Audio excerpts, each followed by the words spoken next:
अस्सलाम वालेकुम। कमीज़ की कटिंग मैं किस तरीके से करती हूँ, तो पहले हमें सेंटर देखना होता है कि सेंटर किस तरह है और हमें मेज़रमेंट की सबसे ज़्यादा ज़रूरत पड़ती है। जब भी हम कटिंग करते हैं इंची टेप वाली कटिंग में मेज़रमेंट की ज़रूरत पड़ती है। तो यहाँ सबसे पहले हम जब भी निशान लगाते हैं ना, ड्राफ्टिंग तभी भी हम करेंगे तो पहले सबसे पहले सारी लेंथ की करेंगे, चाहे पैंट की हो या कमीज़ की हो या स्लीव्स की हो। कोई सी भी हम नाप मेज़रमेंट ड्राफ्टिंग कर रहे होंगे ना, जब चॉक से जो हम निशान लगाते हैं वो कर रहे होंगे, तो हम क्या करते हैं सबसे पहले लेंथ के सारे निशान लगाते हैं। जैसे फुल लेंथ का निशान हो गया, फिर आर्म होल की लेंथ जिसमें चेस्ट का निशान भी लगता है चौड़ाई का, ठीक है। उसके बाद बैक और हिप का, इन सब का निशान लगा लेते हैं। जैसे 21.5 पे ये निशान है तो 21.5 पे लगा लिया। देखिए ये 7 एकम 7 तो 3 14 7 21 कोई कोई ये फार्मूला यूज़ करता है, लेकिन ये कोई फार्मूला नहीं होता है। किसी का 15 इंच पे बैक आता है, किसी का 16 इंच पे भी आता है और किसी का 14 या 13 इंच पे भी आता है। तो ये सब मेरा मेज़रमेंट जब लेते हैं आप तब उसमें देखना होता है कि बैक तक की मेज़रमेंट कितनी आ रही है, चेस्ट और हिप तक की कितनी आ रही है, कहाँ तक हमें चाक खोलने हैं, तो वहाँ तक ही हमें हिप का निशान लगाना होता है। फिर हम लगा लेते हैं चौड़ाई का निशान। इस तरह से हमने चौड़ाई का निशान लगा लेंगे कि हमारी कितनी मतलब जैसे 44 है तो 44 का हम चौथा हिस्सा रखते हैं, यानी कि 11, क्योंकि 4 हिस्से हो जाते हैं ना हम जब बिछाते हैं मोड़ के, तो एक हिस्सा तो वही हो जाता है, एक हिस्सा उसका पूरा हो जाता है। 2 हिस्से फ्रंट के हो गए और 2 हिस्से बैक के हो गए, तो चौथा हिस्सा हम लगाते हैं। जैसे 44 है तो हम 11 चेस्ट लगाएंगे, इस तरह से लगाना होता है। तो बैक हिप और चेस्ट का हमने लगा लिया। फिर उसके बाद हमने जितने चाक लिए ना, जितने हिप लेते हैं उतनी ही हम दामन लेते हैं, क्योंकि ज़्यादा दामन पहनता है, जैसे 1 इंच या आधा इंच ज़्यादा दामन पहनता है तो उसका ज़्यादा भी लगा लेते हैं। जैसे 11 हिप 11 इंच, तो 11 इंच के लगाएंगे तो हम ले लेंगे 11.5, कोई जो ज़्यादा पहनते होंगे और कोई कोई कम भी पहनता है दामन, तो उसमें ये होता है 20 इंच का लगा लिया, 22 इंच 22 इंच आ रहा है 44 इंच पे, तो 20 इंच का 21 इंच का दामन जो पहनता है वो कम पहनते हैं, तो उसके हिसाब से सारा मेजरमेंट है कि बॉडी क्या मांग रही है।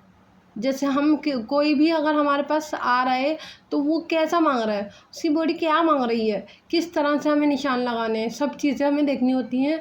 किस तरह का वो सूट पहनता है, लूज़ पहनता है तो लूज़ का लूजिंग उस हिसाब से डालनी होती है, अगर वो फिटिंग की पहनते हैं तो फिटिंग उस हिसाब से लगानी होती है। तो आप अगर कमीज़ से मेज़रमेंट लेना चाहते हैं कि हम आसान तरीके से कमीज़ से मेज़रमेंट ले लें अपनी, टेलर वगैरह किसी लिए भी, और हम घर के कपड़े खुद सी लें कटिंग करके, तो मैं उसका भी आपको बता दूँगी कि कमीज़ से मेज़रमेंट किस तरह लेते हैं। बहुत ही आसान तरीका होता है कमीज़ से मेज़रमेंट लेने का भी, तो और ड्राफ्टिंग करने का भी बहुत आसान तरीका होता है। 10 मिनट में आप कटिंग कर लेंगे कमीज़ की, अगर आपने ड्राफ्टिंग सही कर ली, मेज़रमेंट आपको पता है तो। मेन होती है मेज़रमेंट और कपड़ा किस तरह में बिछाना है। हमें ड्राफ्टिंग और कटिंग में कैंची से काटने में कोई टाइम नहीं लगता। आप रफ कपड़े पे कटिंग करना शुरू कर दें, आपको कैंची चलानी नहीं आती, कैंची चलानी आ जाएगी, कैंची की कोई ऐसी बात नहीं होती।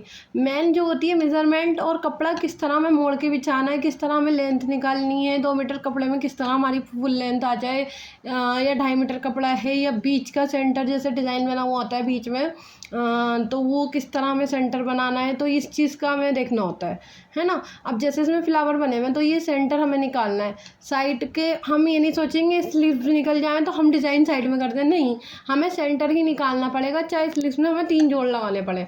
तो सेंटर जहाँ बना हुआ है ना, जैसे ही सेंटर फ्लावर बना हुआ है, ऊपर गला बना हुआ है, तो हमें वही सेंटर निकालना होगा। ये नहीं हम साइड में ले लेंगे वो फ्लावर वगैरह और एक साइड में सादा ले लेंगे, ये नहीं करना। बीच का सेंटर ही हम निकालेंगे। फ्लावर अगर बने हुए उस हिसाब से ही गला हमारा जिस तरह बना हुआ वैसे ही हम बीच का सेंटर बिछाएंगे। उसके बाद हमारी जो साइड की पट्टियाँ बनेंगी स्लीव्स हम जब निकालेंगे, तो ऐसे ये फ्रंट कट गया कि हमने लेंथ के आर्म होल की लेंथ का निशान लगाया, बैक का लेंथ का, हिप का लेंथ का निशान लगाया, और उसके बाद हमने फुल लेंथ का निशान लगा लिया। अब जो है फुल लेंथ के निशान लगाने के बाद कितना हमें मोड़ना है, जैसे कि मान लीजिए हमें अगर सिलाई करते हैं दामन पे तो 1 इंच हमें मोड़ना होता है, 1 इंच का ले लेते हैं। और अगर हमें वो तुरपाई वगैरह करनी होती है उसमें 2 से 2.5 इंच चाहिए होता है, तो वो लेना होता है मार्जिन, ठीक है ना। और ऊपर का आधा इंच का मार्जिन लेना होता है तो 2.5 इंच हमें मार्जिन लेना होता है कमीज़ में, अगर तुरपाई वाला बनाना है तो। अगर नहीं तुरपाई वाला बनाना है तो 1.5 इंच का ले लेंगे बस, आधे इंच का ऊपर का मार्जिन और नीचे का 1 इंच का मार्जिन। जैसे 40 इंच की हमारी, मान लीजिए 40 इंच की हमारी कुर्ती है तो हम 42 इंच ले लेंगे, ठीक है। तो हमारी मेज़रमेंट 40.5 भी बैठ जाएगी तो कोई बात नहीं है, हमारी कमीज़ तैयार। तो वो हमारी कमीज़ तैयार 40.5 या 40 आराम से बैठ जाएगी। अगर कोई कान वान आ जाए तो वो भी हमें नीचे से दामन पे से निकालनी होती है। तो बीच में मैंने ये रख दिया था अपना ट्राइपॉड, तो इसलिए मुझे थोड़ी कटिंग करने में प्रॉब्लम हो रही थी, क्योंकि मुझे पूरी कमीज़ रख के दिखानी थी। इस वजह से यहाँ मैंने इसकी कटिंग कर ली। बैक का हमारा आर्म होल जो है हमेशा ज़्यादा कटेगा, बैक का आर्म होल ज़्यादा काटना है, ठीक है ना। बैक का जो क्रॉस होता है ना वो ज़्यादा होता है, क्योंकि जब हम कुछ काम कर रहे होते हैं आगे की हाथ तरफ हम हाथ लाते हैं, पीछे की तरफ तो नहीं लेके जाते तो खिंचाव पड़ता है, इसलिए बैक का हमें ज़्यादा काटना होता है। और इसका भी बताओ क्या है, नेक का हिसाब होता है। नेक अगर आप डीप पहनना है तो उसमें कम ही हमें बराबर ही लेना पड़ता है, कभी कभी तो बराबर ही आगे का जो क्रॉस है ना उसके बराबर ही हम बैक का क्रॉस ले लेंगे, क्योंकि जब नेक फैलता है ना इस वजह से बढ़ जाता है वो क्रॉस। तो इस वजह से ना तो हिसाब है इसका भी, जैसे यहाँ पर छोटा गला बनना है तो क्रॉस हम 1 इंच आधा इंच ऊपर ले लेंगे, इस तरह से। मेन सारा यही जो हमारी फिटिंग बैठती है ना इसी से ही बैठती है, क्रॉस आर्म होल की जो शेप है वो बनानी, आर्म होल और शोल्डर के ही काम है इसमें कमीज़ में। वैसे कमीज़ हम कोई सी भी कमीज़ ऐसे ही सी देंगे, फिटिंग अगर अल्ट्रेशन आ गई ना फिटिंग में या लूजिंग में लूज़ आ गई किसी की कमीज़ या फिटिंग आ गई ज़्यादा तो वो भी हम लूज़ कर देंगे। लेकिन मेन क्या काम है, आर्म होल का, क्योंकि अगर गला गिरा तो कमीज़ खराब बेकार है। आप कितनी फिटिंग कर लें कितनी लूज़ कर लें, लेकिन अगर गला गिर रहा है आपका तो बेकार, कुछ काम का नहीं है। गला पीछे जा रहा है कुछ काम नहीं है उसमें, कोई फिटिंग सही नहीं आई। तो मेन चीज़ यही है, ऊपर गला चढ़ेगा तो हमारी पूरी कमीज़ ही ऊपर चढ़ेगी ना, तो इस वजह से वो फिटिंग भी ख़राब हो जाएगी जो हमने सही नीचे की फिटिंग दी है। तो सारा ऊपर का खेल है, नीचे का कुछ ऐसा खेल नहीं है। नीचे हम बढ़ा भी सकते हैं घटा भी सकते हैं, सब कुछ कर सकते हैं सिंपल तरीके से। मेन हमें आर्म होल सही रखना होता है, शोल्डर की नाप सही रखनी होती है, वो होती है गले के हिसाब से, हमारे कंधों के हिसाब से नहीं होती। 16 इंच का हमारा शोल्डर आ रहा है हम 16 इंच ही रख लेंगे, नहीं, वो होती है नेक के हिसाब से, हमेशा याद रखिए। तो किसी दिन मैं आपको दिखाऊंगी, अगर आप कमेंट करेंगे ना कि हाँ हमें दिखाएं कमीज़ से मेज़रमेंट लेने की, तो मैं कमीज़ से मेज़रमेंट लेकर दिखाऊंगी। तो ये जो पट्टियाँ बचती हैं ना हमारी, कुछ लोग चकरा जाते हैं पट्टी में कि पट्टियाँ बच गई या बस थी इन्हें कैसे निकालें, क्योंकि निकल ही नहीं सकती हैं इतनी पट्टियों में। तो इसमें लगेंगे 3 जोड़, तो जोड़ 2 जोड़ में काम नहीं हो रहा तो 3 जोड़ भी हम लगाएंगे, ठीक है ना। 6 कलियाँ लग जाती हैं उस, क्योंकि स्लीव्स हमें बनानी है भाई, लगानी है तो लगाएंगे ही ना। इस वजह से हमें 6 कलियाँ लगा देते हैं, 7 कलियाँ, क्योंकि स्लीव्स हमें पूरी करनी है तो उसमें जोड़ लगेगा ही लगेगा। स्लीव्स पूरी करनी है और कपड़ा कम है तो और ज़्यादा हमें करना पड़ेगा।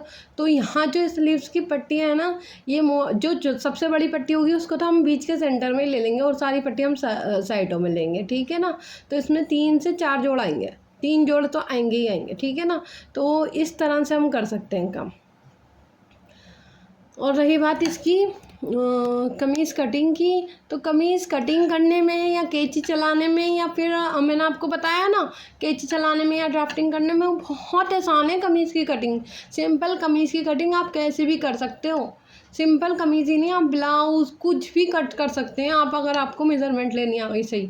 लेकिन मेज़रमेंट का ही खेल है सारा, मेज़रमेंट नहीं होगी तो हम कटिंग कैसे करेंगे, ठीक है ना। हम ड्राफ्टिंग भी कर लेंगे, कपड़ा किस तरह बिछाना है, कपड़ा कितने मीटर लेना है हमें, ये चीज़ हमें हमेशा ध्यान रखना चाहिए। अगर हेवी साइज़ है तो हम कपड़ा किस तरह, जैसे कि अब लोगों को पता नहीं होता, मेरे पास 4 मीटर कपड़ा ले आते हैं और हेवी साइज़ होता है, लंबी भी होती है चौड़ी भी होती हैं। तो लंबी कमीज़ें भी सिलवानी होती है 45 इंच की, और फिर है ना चौड़ाई भी खूब सारी होती है, तो वो कहाँ से हो जाएगा, उसमें तो 5 मीटर कपड़ा 5.5 मीटर कपड़ा लग जाता है। तो लोग 4 मीटर का ले आते हैं, हम कहाँ से पूरा करेंगे।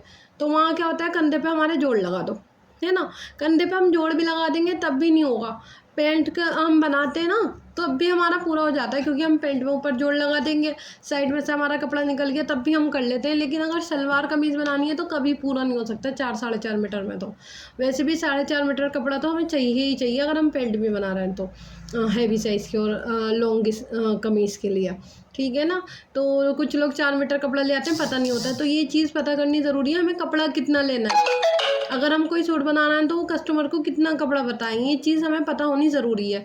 चाहे वो गाउन बना रहा हो या फिर कमीज़ बनवा रहा हो आपसे, तो वो कस्टमर को पता करना ज़रूरी, वो कस्टमर से को बताना बहुत ज़रूरी है। मैं कस्टमर जब हमारे पास आने लगते हैं ना, तो वो पूछते हैं हमें ये बनवाना है, कितना कपड़ा लग जाएगा, तो हमें ही बताना होता है, किसी और को नहीं। तो ये चीज़ एक टेलर के लिए बहुत बहुत बहुत ज़रूरी है कि हमें उस चीज़ का कपड़ा पता हो कि कितना कपड़ा लगेगा। और जब हम कटिंग करने के लिए खड़े हों, हम ड्राफ्टिंग कर लेंगे, हम कटिंग कर लेंगे, उसमें कोई प्रॉब्लम नहीं है, हम आराम से कर सकते हैं इस चीज़ को, ठीक है ना। ड्राफ्टिंग और कटिंग, सिर्फ हमें मेज़रमेंट और कपड़ा कितना होना चाहिए ये पता होना चाहिए, ये ज़रूर है कटिंग के लिए। रही बात स्टिचिंग की, तो स्टिचिंग तो डिज़ाइन के हिसाब से स्टिचिंग होती है, सिंपल है तो सिंपल तरीके से स्टिचिंग होती है, ठीक है ना। लेकिन कटिंग मैन है, मेज़रमेंट मैन है, ठीक है, उसको मेज़रमेंट लेनी ज़रूरी है, और कपड़ा किस तरह क्या रखना है हमें उस वो ज़रूरी है, ठीक है। अब आप याद रखिएगा इस बात का, और कमेंट करके अगर आपको मेज़रमेंट की वीडियो देखनी है, मैं कमीज़ से मेज़रमेंट लेके दिखा सकती हूँ, तो कमीज़ से मेज़रमेंट में लेके आप कटिंग आराम से कर सकते हैं सिंपल सूट की, उसको भी मैं बता दूँगी किस तरह कमीज़ की कटिंग होगी। तो कमेंट करके ज़रूर बताइएगा, अगर किसी को जानना है कि कमीज़ से मेज़रमेंट लेके कैसे हम कमीज़ काटें अपनी कमीज़ को, तो वो कमेंट करके बताइएगा, क्योंकि सिंपल सूट हम अपने घर के लिए हम सोचते हैं कि हम अपने घर में बना लें। तो अगर हमें टेलर शॉप भी नहीं खोलनी ना, बुटीक वगैरह भी नहीं करना, सिर्फ सिंपल सूट हम अपने घर के ही बना लें, तो उस चीज़ के लिए मैं आपका पूरा पूरा सपोर्ट करूँगी, पूरा पूरा साथ दूँगी, और पूरी आपके कुर्ते की, शलवार की और पैंट की वीडियो तो आपके लिए डाल ही दूँगी, ठीक है ना। तो ये स्लीव्स की हमारी कटिंग हो गई थी, और इसमें आ गए थे ये 3 जोड़, 1 2 3, तो 4 कलियाँ हमें लगानी है यहाँ, ठीक है। अल्लाह हाफिज़, अस्सलाम वालेकुम।